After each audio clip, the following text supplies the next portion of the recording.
हे देवी, कार्तिक महात्म्य के 16वें अध्याय का पठन शुरू कर रहा हूँ। राजा पृथु ने कहा, नारद जी, यह तो आपने महाप्रभु शंकर की बड़ी अद्भुत कथा सुनाई।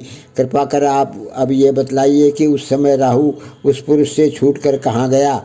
जब राजा पृथु ने देवर्षि नारद से ऐसा प्रश्न किया तो देवर्षि ने कहा, उसे छूटने पर वह बर्बर नाम से विख्यात हो गया और मानो नया जन्म पाकर उसने अपने आपको धन्य माना तथा वह धीरे धीरे जलंधर के पास गया।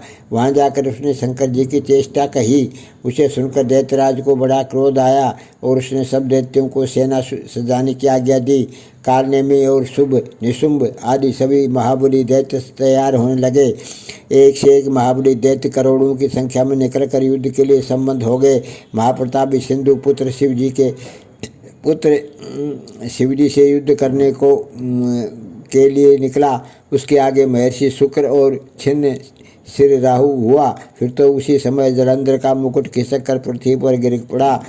आकाश में मेघ छा गए और बड़े अपशकुन हुए। उधर इंद्र आदि सब देवताओं ने एकत्र होकर कैलाश पर जाकर शिवजी के पास पहुंचकर सारा वृत्तांत कहा और ये भी कहा कि आपने जलंधर से युद्ध करने के लिए जो भगवान विष्णु को भेजा था वह उसके वशवर्ती हो गए तथा लक्ष्मी सहित जलंधर के अधीन होकर उसके घर में निवास करते हैं। अब देवताओं को भी उसके यहाँ निवास करना पड़ रहा है। अब वह सागर पुत्र आपसे युद्ध करने के लिए आ रहा है, अतएव आप उसे मारकर हमारी रक्षा कीजिए। देवताओं ने ये सब कुछ सुनकर शंकर जी ने भगवान विष्णु से पूछा, हे ऋषिकेश, युद्ध में आपने जलंधर का संहार क्यों नहीं किया और वैकुंठ को छोड़कर आप उनके घर कैसे चले गए हैं। ये सुनकर भगवान विष्णु ने हाथ जोड़कर नमस्कार शंकर से कहा, उसे आपका अंशीवा लक्ष्मी का भाई उसे आपका अंशीवा लक्ष्मी का भाई होने के कारण नहीं मारा। वह बड़ा ही वीर व देवताओं से अजय है। मैं सत्य कहता हूँ कि उसे कोई भी नहीं मार सकता। इस पर मैं मुग्ध होकर मैंने स्वयं उसके घर में रहने का वर दे दिया है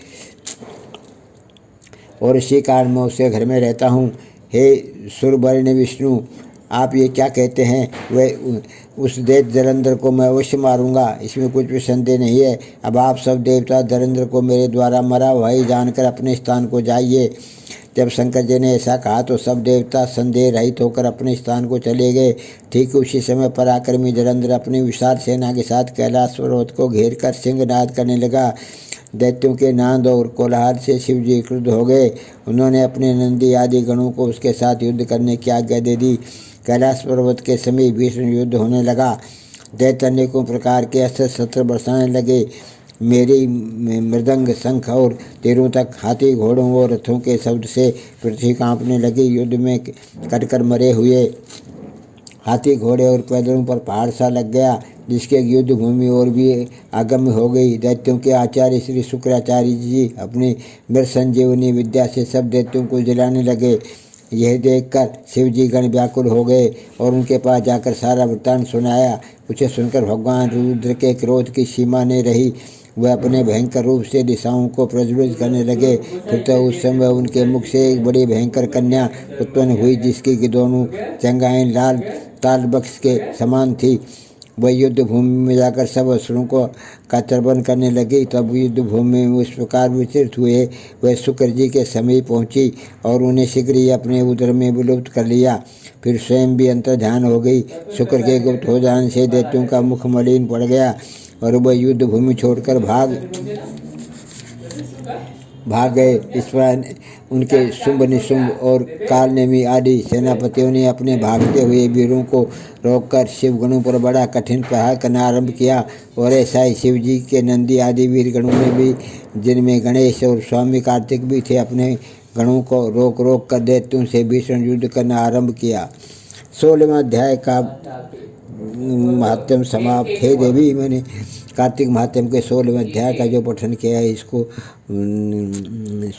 स्वीकार करना, इसको मनन करना है।